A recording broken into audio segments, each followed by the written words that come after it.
Cakep nggak aku di situ? Cakep. Assalamualaikum warahmatullahi wabarakatuh. Welcome back to my channel, Aditya Siregar. Tapi kali ini aku nggak sendirian. Aku ditemenin sama bintang tamu kehidupan yang ada selalu mampir setiap hari, setiap saat. Yaitu Rifa Fauzia, istri aku ya, teman-teman semua. Hai, Jadi halo. sekalian live update juga. Udah lama gak konten di YouTube. Sekarang konten lagi. Dan expect for more couple things mungkin ya. Karena beberapa bulan ini ya cukup sibuk ngurusin pernikahan, terus kemudian keluar kota, jalan-jalan, bukan jalan-jalan sih, tapi lebih ke kerja, ketemu bapak-bapak, nemenin bapak-bapak buat lebih sadar, kenal, dan punya kendali sama dirinya. Nah, ngomongin soal sadar, kenal, dan kendali, sebenarnya nggak ada hubungannya sih. Cuman di video kali ini aku pengen ngobrol nih sama istri aku. Ngeri banget, ngeri kali. Soal dengar, listening, gitu. Kenapa pengen ngobrolin soal listening atau soal ngedengerin atau soal sesuatu yang ada hubungannya dengan mendengar lah gitu ya. Salah satu hal yang aku cantumin ketika kita PDKT adalah soal mendengar. Aku itu pendengar yang baik lah. Salah satu sifatnya gitu. Nah, kenapa aku nyantumin itu?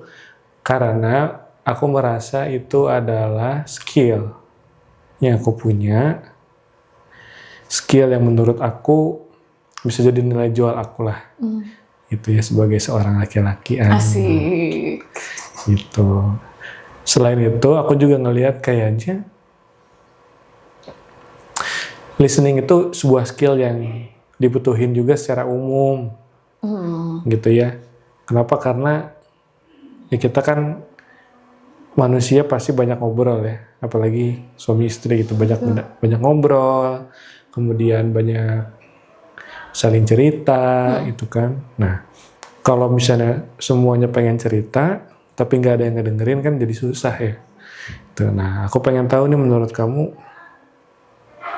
seberapa penting sih punya skill mendengarkan, gitu. Susah pertanyaan. Menurut aku penting banget. Tapi jujur aku baru tahu kalau mendengarkan itu adalah sebuah skill. Karena sebelumnya aku tuh mikirnya mendengarkan itu adalah bakat gitu loh. Maksudnya terlebih konteksnya kita ya, aku dan kamu. Aku merasa kamu tuh kayak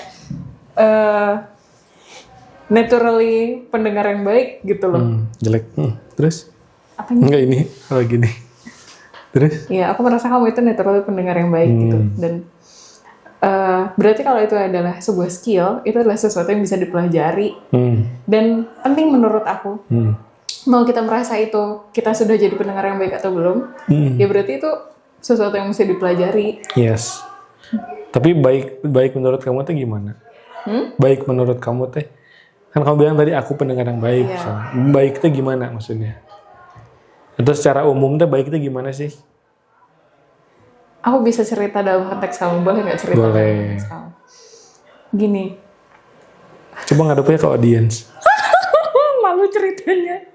Tapi, ini boleh cerita? Iya, cobain aja, nggak apa-apa. Namanya juga buka-bukaan. Kalau terlalu personal, di-cut aja. Iya. Jadi, aku notice kamu pendengar yang baik adalah ketika kita pertama kali banget ketemu. Waktu taruh, itu kan kita benar-benar stranger ya. Yang sama sekali tidak pernah ketemu, nggak pernah ngobrol, nggak pernah kenalan. Dan aku juga nggak tahu harus berekspektasi apa gitu di hari itu. Nah, ketika kita ketemu, ngobrol-ngobrol, yang aku notice adalah kamu tuh selalu mengingat detail-detail kecil yang aku ceritakan. Sesederhana, oh iya ya, kamu nggak suka mendengar suara keras, kamu nggak suka dengar suara bising. Padahal aku sendiri nggak inget tuh aku ngomong gitu beberapa waktu lalu, tapi kamu tuh notice. Kayak gitu. Dan itu tuh gak cuman satu hal, tapi kayak banyak gitu hal-hal yang seperti itu. Dan ketika aku ngobrol, kamu tuh gak pernah memotong pembicaraan. Kamu tuh selalu dengar, selalu menghadap aku. Terus kayak menghadap.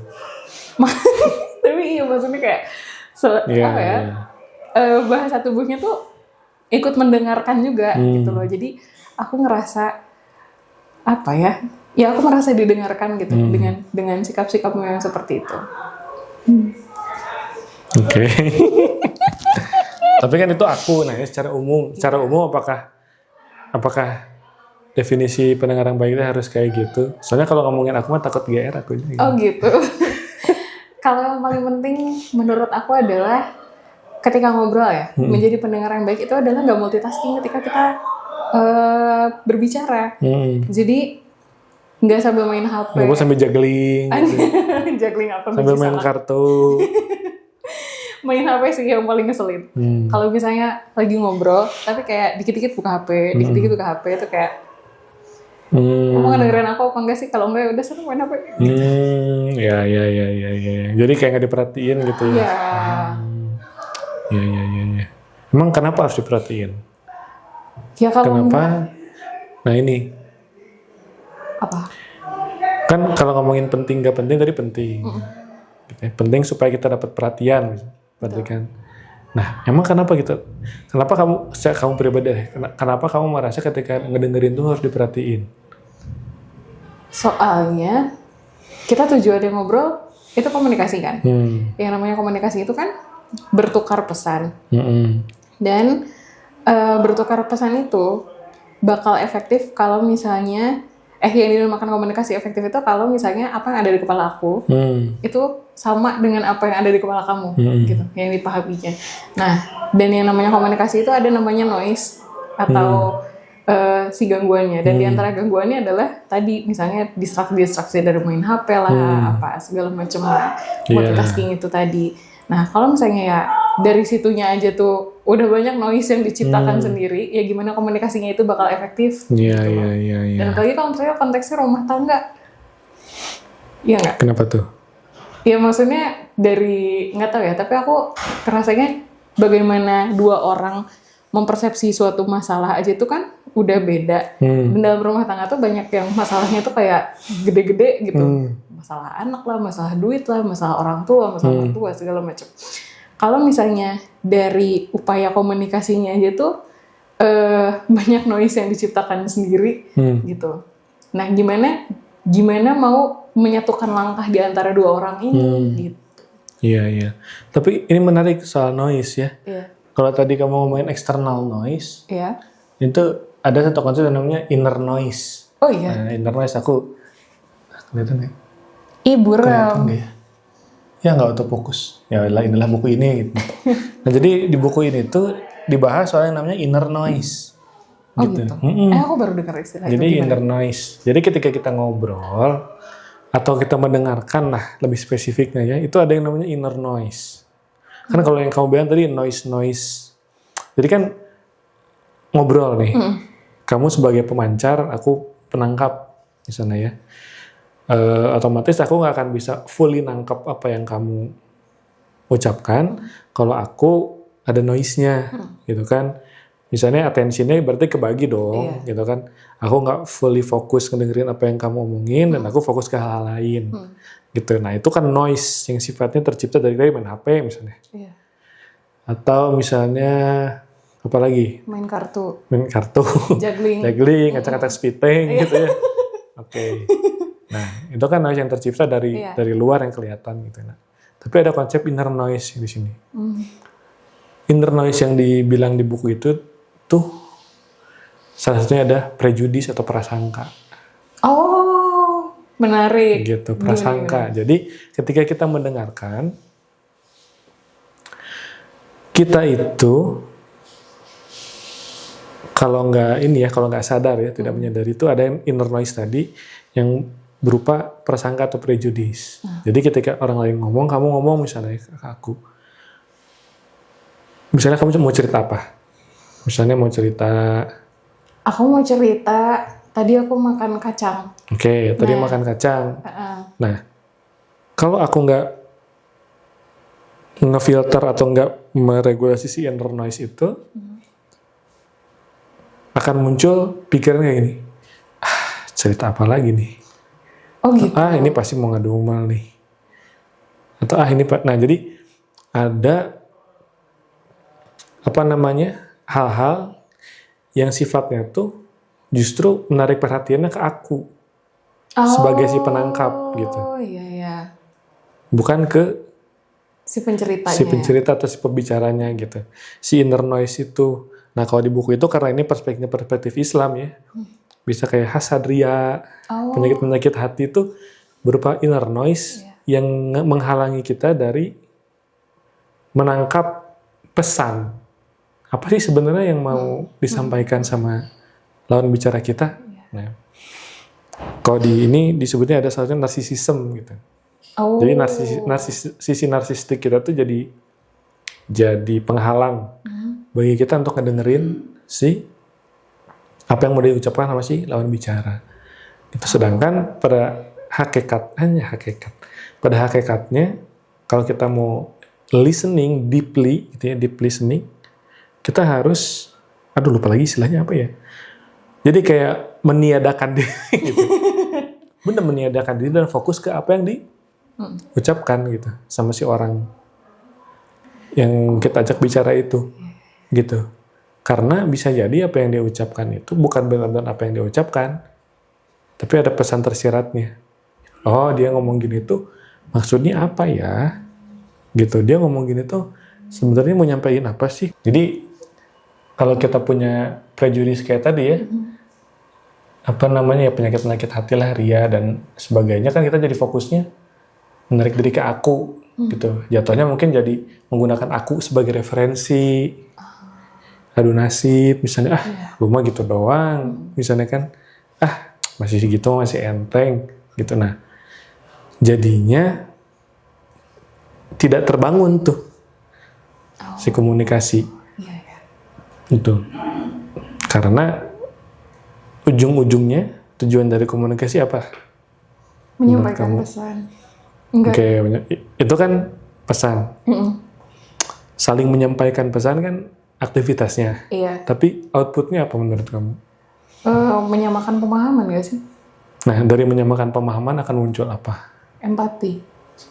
Oke, empati itu ada karena apa? Ada karena kita menempatkan diri di posisi orang lain, berusaha memahami orang lain. Betul, itu kan secara definisi empati gitu ya. Nah, tapi dengan berempati itu terjalin apa dulu sih? Nggak tahu, ada pilihan gak? 500.000 rupiah. Ya, koneksi. Dengan connection sebenarnya dengan ngobrol. Itu kan kita sedang berupaya menjalin connection. Iya. Gitu. Nah, connection itu hanya bisa dibangun kalau ya tadi kita satu sama lain bisa saling mendengarkan dan memberikan kesempatan juga untuk orang yang bicara. Kayak gitu. Aku mau masuk, boleh nggak? Jadi berarti inner noise ini ya yang bikin, salah satunya yang bikin banyak kesalahpahaman ketika dua orang itu berkonflik. Jangan konflik deh, komunikasi aja.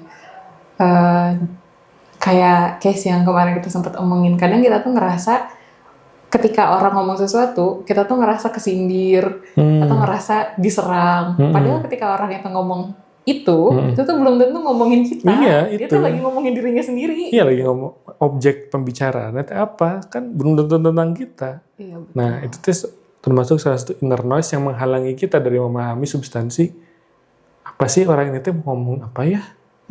Orang ini tuh mau nyampain apa ya? Gitu. Dan tadi balik lagi, skill.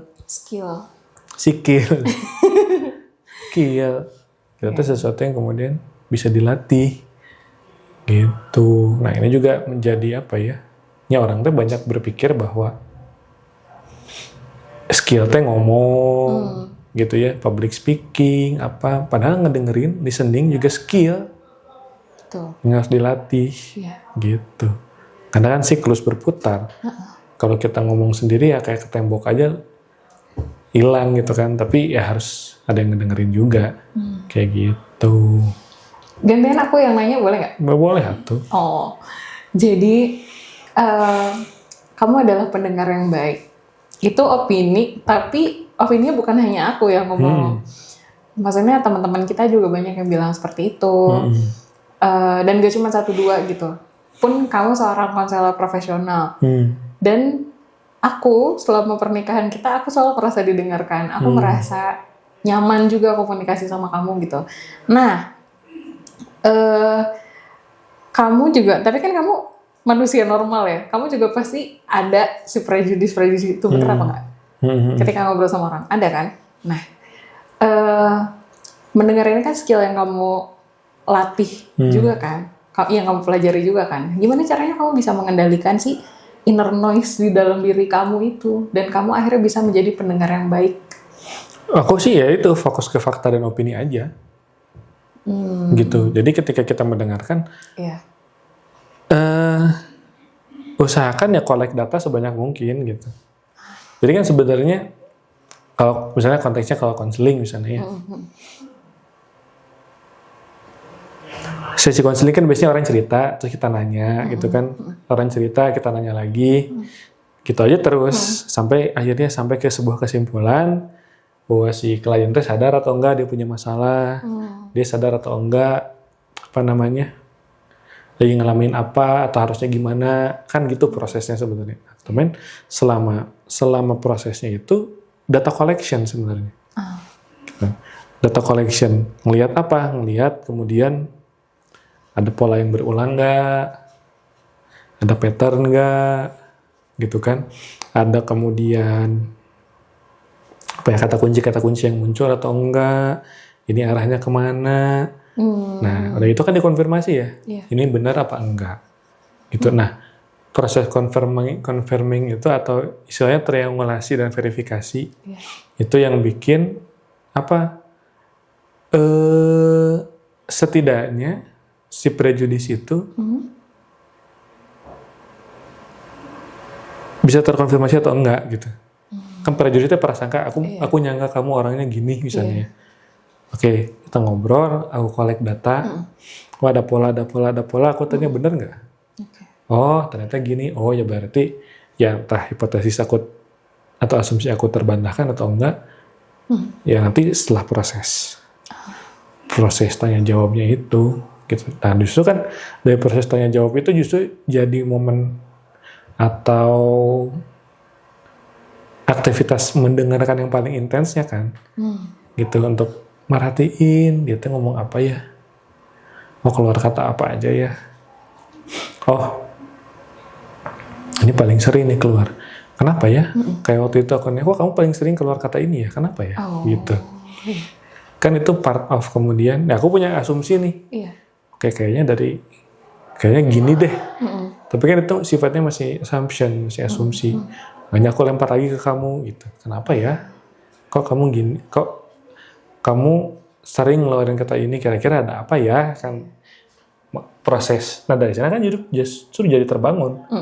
Proses koneksinya tadi, proses memahami, kan terbangun dari situ. Gitu. Dan menariknya itu sesuatu yang bahkan aku pun sering nggak sadar ya, aku sering mengeluarkan kata itu. Oke, aku nanya lagi boleh nggak? Kalau misalnya kita operasional. Jadi kayak podcast ya? Iya, podcast Pak Sutri. Karena ini menarik topiknya. Aku pengen nanya, kalau misalnya kita operasionalisasikan ke dalam konteks rumah tangga, misalnya suami istri. Nah, misal ini kembali ke pertanyaan tadi ya, gimana cara kamu mengendalikan si prejudis dalam diri tadi. Misal, aku cerita, aku sebel deh cucian piring di rumah banyak banget. Nah, ceritanya di dalam diri kamu muncul perasaan prejudis. Ini kayaknya dia mau ngomelin gue nih. Ini kayaknya dia mau komplain nih gara-gara gue nggak cuci piring. Nah, itu gimana cara kamu mengendalikan itu? Ya tanya aja sebenarnya kan. Oh, nanyanya gimana? Kamu mau aku cuci piring? Misalnya gitu kan. Kalau jawab, ya mikir we atuh sing peka jadi lalaki teh. Nah, itu berarti benar kan? Gitu. Ya benar. Gitu. Cuma kan ya itu butuh proses ya. Karena tadi si noise tadi kan bikin kita ngerasa ini serangan. Ini bini gue lagi nyerang gue nih. Gitu. Ini istri aku lagi ngasih kode nih. dia lagi mau ngedumel nih kan, aing mah di apa namanya disepet deui gitu kan, itu kan hal-hal yang kemudian ya naturally mungkin ada gitu, tapi ya itu kembali lagi latihan sih.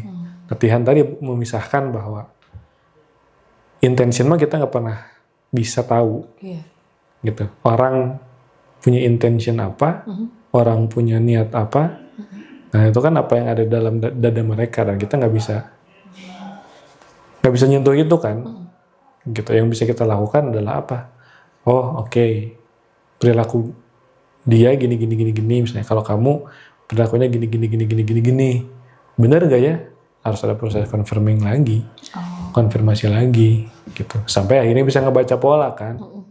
Oh kalau udah kayak gini berarti maksudnya ini, gitu. Tapi benar emang komplain. Hah? Enggak dong, kan misal sayang. Enggak ya? Enggak. Gitu. We're all in this together. Kayak gitu, lebih ke arah sana sih. Gitu. Tapi kalau kamu sendiri gimana ngerasanya selama ini? Ngerasa tentang apa nih?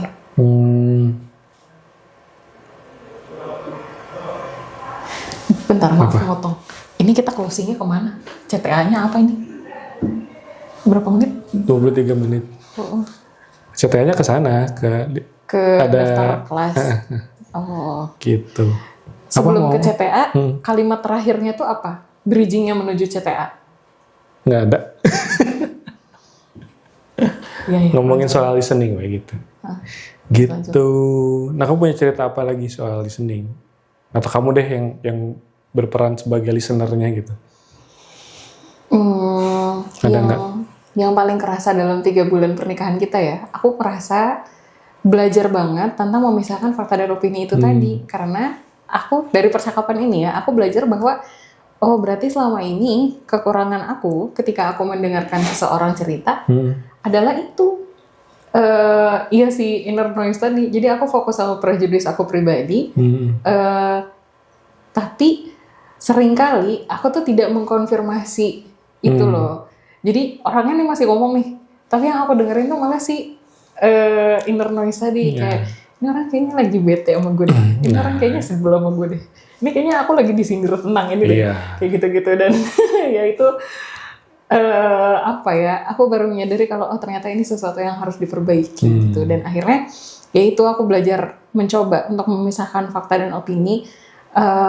Itu kan tadi opini aku ya, orang ini sedang menyerang aku, orang ini gak suka sama aku, orang ini sebel sama aku. Padahal faktanya tuh yang diomongin adalah ya itu tadi, kalau misalnya example yang tadi ya, kalau misalnya kamu ngomong misal ya contoh, kamu ngomong aku kesal deh di rumah cucian piring belum dicuci, itu kan dia nggak lagi ngomong kamu sebel sama aku, ya faktanya kamu lagi sebel sama cucian piring yang belum dicuci. Oke, meskipun sebel tuh masih opini.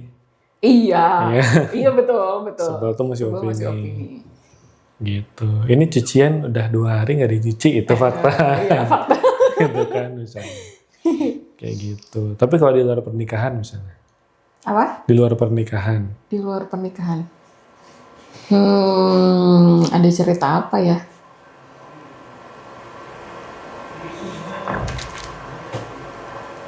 Nggak tahu lagi. Nggak ada.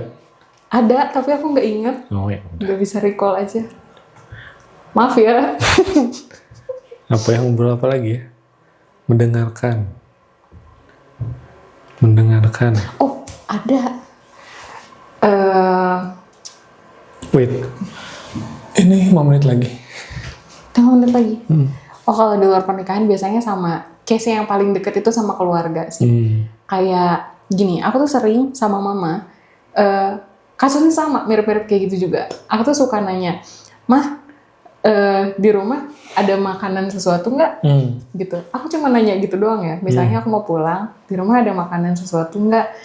Mama tuh sering banget jawabnya kayak gini, nggak jawab ada atau enggak, tapi jawabnya adalah tadi kan mama keluar dulu, nganterin nenek dulu, nganterin kakek dulu, ngelakuin ini, jadi nggak sempet masak, lalala. Padahal aku juga cuma nanya, ada atau enggak? Ada atau enggak? Kalau ada, alhamdulillah. Kalau enggak, berarti aku beli buat di rumah, gitu. Nggak ada sama sekali maksud mempertanyakan kenapa nggak ada, gitu. Kalau nggak ada ya udah, gitu loh. Kayak gitu mungkin konteksnya. Jadi jumping kan sebenarnya kita tidak punya kesempatan untuk menjelaskan, orang yang jadi lawan bicara kita juga keburu ngerasa diserang tadi gitu kan. Itu tadi karena mungkin banyak orang menganggap tadi menyepelekan listening dan tidak menganggap itu sebagai sebuah skill yang bisa dilatih gitu. Betul. Padahal tadi listening itu penting banget.